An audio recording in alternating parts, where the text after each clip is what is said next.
Assalamualaikum warahmatullahi wabarakatuh. Selamat jumpa lagi bosku dengan LB Shop channel Wonteso. Mudah-mudahan para bosku selalu diberi kesehatan dan selalu dilancarkan rezekinya, amin. Kali ini kita akan review kolam saya sendiri bosku. Soalnya itu ternyata banyak sekali itu para bosku yang penasaran, ngechat lewat kolom komentar, sepil kolamnya bosku apakah juga terkena penyakit seperti kolam yang sering saya liput. Ternyata banyak yang penasaran kira-kira kolam saya itu apa juga banyak yang terkena penyakit seperti kolam-kolam yang saya liput akhir-akhir ini. Ini akan saya tunjukkan satu persatu bosku. Jadi biar bosku itu tahu kira-kira kolam saya itu apa terkena dampak dari efek penyakit yang rata-rata hari ini sedang menyerang di banyak berbagai kolam. Ini alhamdulillah untuk kolam saya sendiri itu tidak ada satu kolam yang terkena penyakit bosku. Ini yang di satu lokasi ini ada 6 kolam itu tidak ada yang terkena penyakit sama sekali. Ini saya tunjukkan untuk kolam yang pertama ini bosku. Sekalian saya mau menjawab kemarin ada salah satu bosku itu karena saya posting di ikannya masjid yang sakit itu, katanya suruh pasang aerator biar nanti oksigennya itu tambah. Kalau kolam gurame itu rata-rata memang tidak ada yang pakai aerator. Jadi gurame itu adalah jenis ikan yang berdiam diri di air tenang. Makanya kalau untuk tambah oksigen tiap hari itu untuk penambahan airnya seperti ini bosku, kita tambah paling 1 jam 2 jam tuh tiap hari sudah nambah oksigen, nambah air baru, yang tujuannya seperti itu. Nah, ini untuk kolam yang pertama saya tunjukkan tidak ada satupun tanda-tanda ikan yang terkena penyakit bosku. Alhamdulillah aman. Biasanya ikan itu kalau terkena penyakit bosku maksudnya ada masalah mulai sakit tuh bosku bisa kontrol. Paling tidak ada 1-2 ikan itu yang di permukaan, entah itu merumpus ataupun istilahnya ngantang, kena keropok, siripnya luka ataupun penyakit merumpus tuh pasti ada salah satu atau beberapa ekor naik di atas. Itu tanda-tandanya itu ikan itu mulai tidak beres bosku. Bosku bisa langsung menangani dengan cara baik itu di airnya maupun di pola makannya. Nah, ini untuk kolam saya tuh memang tidak ada yang tanda-tanda seperti itu, semuanya normal. Di airnya pun alhamdulillah normal bosku. Ini untuk kolam yang pertama. Kita tunjukkan kolam yang kedua bosku lah. Ini ikan sudah besar bosku. Ini ukurannya sudah 3 on 4 on, ada yang 5 on pasca panen.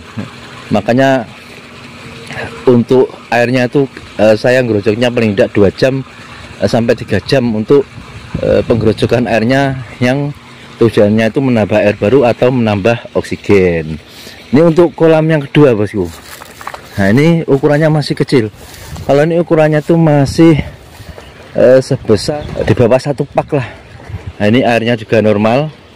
Tidak ada satupun ikan yang naik ke permukaan, istilahnya itu merumpus bosku. Ini kalau tidak kita lihat. Nah, ikannya tidak ada yang tuh ikannya nampak sehat semua. Nah, ikannya nampak tuh bosku. Ini ikan yang ukurannya di bawah 1 pak. Nah, sehat-sehat semua bosku. Ikan yang masih kecil. Makanya kemarin kalau tabur bibit ukuran kecil bulan-bulan begini bagaimana? Nah, ini alhamdulillah juga aman-aman saja. Ini ukurannya masih di bawah 1 pak. Tidak ada satupun ikan yang naik ke permukaan bosku. Biasanya kalau ikan itu kalau ada tanda-tanda sakit, dia tuh sering nampak di permukaan, baik itu merumpus ataupun luka siripnya. Ini alhamdulillah untuk ikan yang kecil ini tidak ada tanda-tanda ikan itu kena efek penyakit. Kita lihat untuk kolam yang ketiga. Nah, kalau ini sudah besar bosku. Ini ukurannya sudah 2 on setengah sampai 3 on, bahkan ada yang 4 on juga sudah ada lah. Tapi rata-rata 2 on setengah sampai 3 on. Nah, kita menambah air seperti ini bosku. Ini memang sering saya bilang itu tujuannya untuk menambah oksigen dan menambah air baru. Nah, makanya kalau soalnya kemarin juga ada yang chat itu, mungkin bisa dilihat bosku, pengairannya itu apa mungkin kena dari limbah atau kena dari air kotor di sungai ya. Yang jelas kalau kolam di daerah saya itu bosku, baik itu yang saya liput kemarin di Masjid, di teman-teman juga di kolam saya sendiri itu tidak pernah ngambil air dari sungai bosku. Kalau kita mau ngambil itu sebenarnya itu ada di sebelah sana itu akses sungai bosku, jadi kita bisa ngambil baik itu kita atur pakai pompa maupun kita alirin langsung, itu masih bisa. Cuman kita memang tidak pernah ngambil air dari sungai, makanya kalau ada masalah air itu nanti memang di pengolahannya. Nah, ini untuk kolam yang ketiga, alhamdulillah aman bosku, tidak ada sama sekali yang ada tanda-tanda ikan itu naik ke permukaan atau mulai kelihatan sakit ya. Cuman tipsnya kita memang untuk penggerojokannya atau penambahannya air tuh kalau bulan-bulan begini paling tidak 2-3 jam bosku. Ini untuk hanya tidak terus menerus. Kalau pakai aerator itu kan berarti airnya digerakkan terus bosku. Kita cuman menambah minimalnya 2 jam, itu 1 hari sudah cukup. Kalau yang bagus, kalau udaranya seperti ini nanti pas panas gitu, nanti kita sore bisa menambah lagi 1 jam atau 2 jam di saat atau di waktu jam paling enggak jam 4 lah. Tapi kalau 1 hari sudah cukup 3 jam itu tidak masalah, kita sudah tidak usah nambah lagi. Ini kolam yang ketiga bosku, tidak ada satupun ikan yang kelihatan naik di permukaan atau kelihatan tidak sehat. Airnya pun alhamdulillah aman. Mudah-mudahan akan tetap terjaga bosku. Ini untuk kolam yang keempat. Nah, ini kolam yang keempat alhamdulillah juga aman, tidak ada ikan yang naik ke permukaan artinya merumpus ataupun siripnya luka. Untuk penambahnya sama, kita cuma pakai pompa air 2 bosku. Ini yang ini khusus satu pompa air kecil yang ukuran 1,5 in. Kalau yang ini pompa air 2 in atau 2 dim itu kita pecah menjadi 1, 2, 3, 4, 5. Sudah 5 kolam sudah mengatasi, kita jalankan bersama, kita tunggu paling tidak 3 jam itu sudah merata semua. Untuk air alhamdulillah aman. Ini tidak ada satu kolam pun yang kelihatannya ikannya itu naik ke permukaan kelihatan sakit, tidak ada bosku. Pasti ikan tuh kalau sakit itu nanti ada di permukaan itu yang merumpus, atau mungkin kelihatan warna kulitnya itu hitam-hitam naik di permukaan, itu tanda-tanda ikan itu tidak beres bosku. Kalau ada 1, 2 mulai kelihatan begitu bosku, harus mengantisipasi di airnya ataupun di pola makannya. Kalau saya ini memang untuk pola makannya ini sangat-sangat berkurang bosku di musim-musim seperti ini. Soalnya saya juga minta pertimbangan Masjid kemarin, lebih baik kita tidak usah mengejar target harus panen bulan sekian daripada nanti ikannya tidak kuat.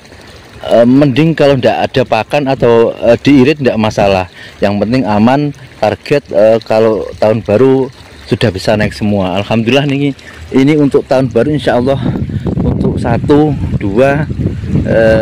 3 kolam ini sudah bisa naik bosku. Nah, ini yang kolam yang ke 5. Kalau yang ini memang airnya kurang bagus, soalnya kemarin sudah pernah diambil bosku. Jadi pernah diambil 5 kintalan. Jadi ini masih cuman ikan sisa, paling sekitar 3 kintal 4 kintal lah untuk kolam yang di sini. Ini memang agak bocor, jadi airnya tuh nggak bisa stabil. Ini dari pagi sudah kita ngerojok, sudah nggak bisa naik, airnya cuman sebatas segini. Memang waktunya renovasi kalau yang ini, makanya airnya tidak seperti air yang lainnya kelihatan jernih, kelihatan bersih. Kalau ini memang sudah pernah dipanen, jadi airnya memang agak kurang bagus sendiri. Tapi alhamdulillah ikannya tidak ada masalah, aman. Ikan itu kalau habis dipanen seperti kemarin di tempat adik saya itu malah terkena cacar, padahal sudah pernah disipon, itu habis dipanen sisanya malah terkena cacar. Alhamdulillah di tempat saya ini aman, tidak ada tanda-tanda ikan yang kelihatan sakit naik ke permukaan, nggak ada bosku. Alhamdulillah, mudah-mudahan tetap berjalan seperti itu. Ini kolam yang terakhir, kolam yang ke-6. Alhamdulillah juga aman semua bosku. Ini air juga normal ya, tidak ada ikan yang kelihatan di permukaan kelihatan merumput atau kelihatan siripnya luka, nggak ada. Tanda-tanda seperti itu bos. Kalau ikan tuh kalau sakit tuh pasti ikan tuh ada yang sering naik ke permukaan, artinya itu nggak begitu mau tenggelam, jadi merasa di permukaan terus. Soalnya memang kondisi ikannya tuh memang tidak sehat. Kalau masalah bangkai ikan kita masih bisa akali, nanti kalau ada kita buang biar tidak kelihatan, itu kita bisa akali. Tapi memang di sini di kolam saya ini tidak ada ikan yang mati maupun ikan yang naik ke permukaan tanda-tanda ikan sakit. Alhamdulillah, mudah-mudahan bisa berjalan lancar semua bosku. Memang sangat saya hati-hati biar bagaimana ikan itu bisa selamat sampai tujuan. Kalau melihat di teman-teman itu ikannya banyak yang sakit, banyak yang gagal panen sampai vonis akhir, artinya itu masih di tengah perjalanan, belum waktunya panen sudah panen. Ada yang masih ukuran seperti yang ujung sana tuh 1 silet, di bawah 1 pak, sakit. Kalau ini ukuran 1 onan bosku. Ini juga alhamdulillah aman.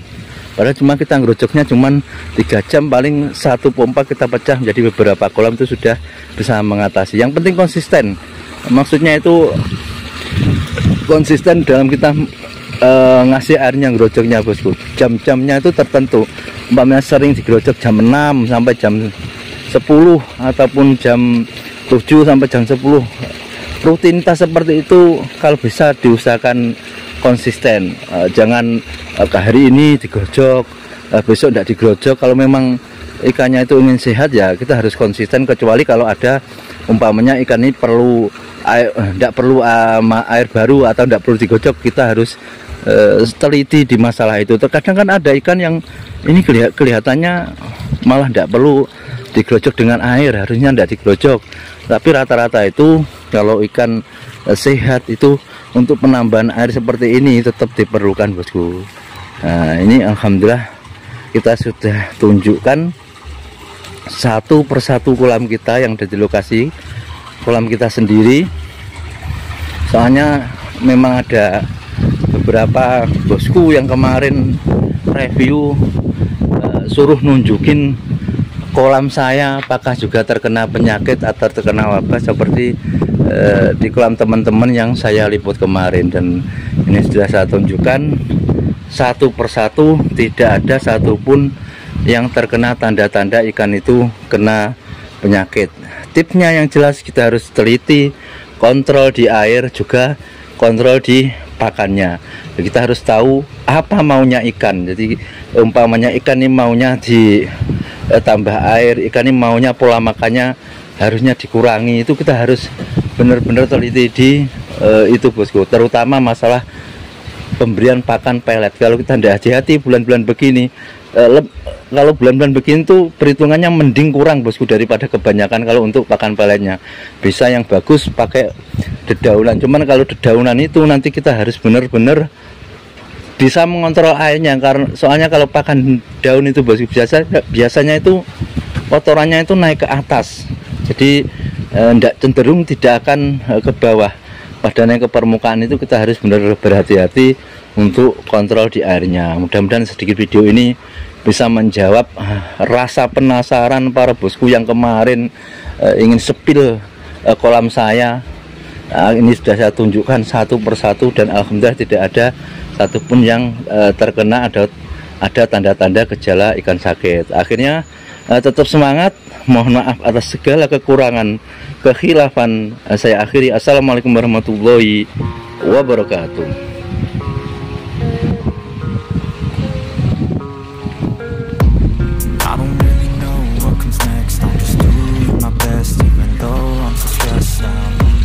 Everything you see, it's like a test. I feel so depressed when I